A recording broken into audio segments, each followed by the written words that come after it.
تخيل معايا دلوقتي انك فاتح الانترنت، تدخل على جوجل، يوتيوب، تيك توك، كل حاجة قدامك عادي جدا.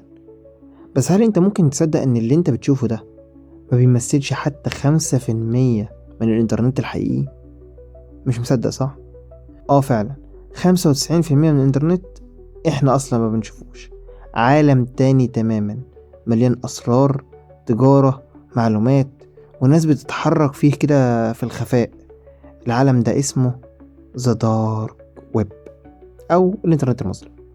ناس بتخاف منه وناس بتنبهر بيه، بس محدش يقدر ينكر انه واحد من اغرب اختراعات البشر على الاطلاق.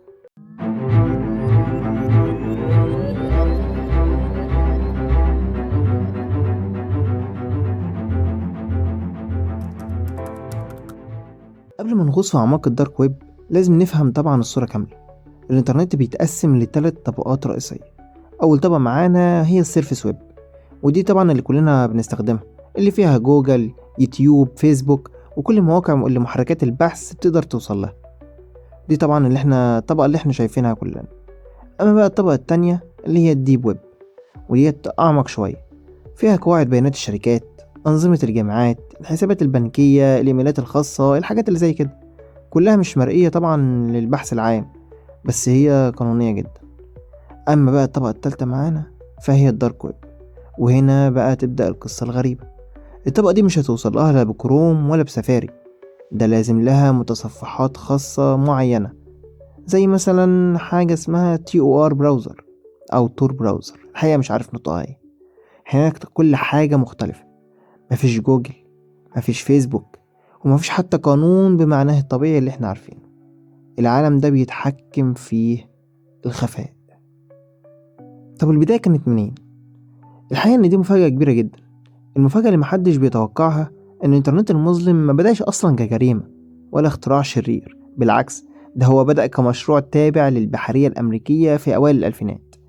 المشروع ده كان اسمه ذا اونيون راوتنج. ذا اونيون راوتنج، ايوه زي ما انت سمعت، TOR. والفكرة كانت عبقرية جدا. ازاي نخلق طريقة تخلي الناس تتواصل على الانترنت من غير ما حد يعرف هويتهم الحقيقية.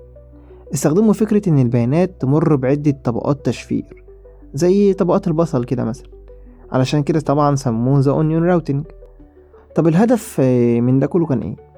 الحقيقة الهدف منه كان حماية الجواسيس، الصحفيين، المعارضين السياسيين طبعا في الدول الخطيرة. أنا عندي معارضين عايزين يبرزوا رأيهم، فكان الدول اللي عليها رقابة شوية كانوا عايزين يبرزوا رأيهم، فملهمش مجال إلا الدارك ويب. لكن مع الوقت، لما المشروع بقى مفتوح المصدر ومتاح للعالم كله، هنا بتيجي طبيعة البشر تتغلب على كل قوانين الطبيعة. ناس تانية قررت تستخدمه بطريقتها، وهنا بدأ الجزء المظلم يظهر للنور. سنة 2011 ظهر موقع غير كل المفاهيم، اسمه سيلك رود. الموقع ده كان أول أمازون سري في العالم، بس بدل طبعا ما تشتري من عليه كتب أو إلكترونيات أو إكسسوارات، الناس كانت بتشتري حاجات تانية. كل حاجة كانت معروضة هناك: أدوات حماية الخصوصية، برامج اختراق، وأحيانا كده مواد ممنوعة. خد بالك بقول مواد.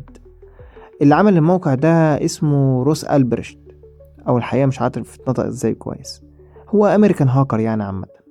وكان بيشوف نفسه روبن هود العصر الرقمي، بيؤمن بحرية السوق التامة.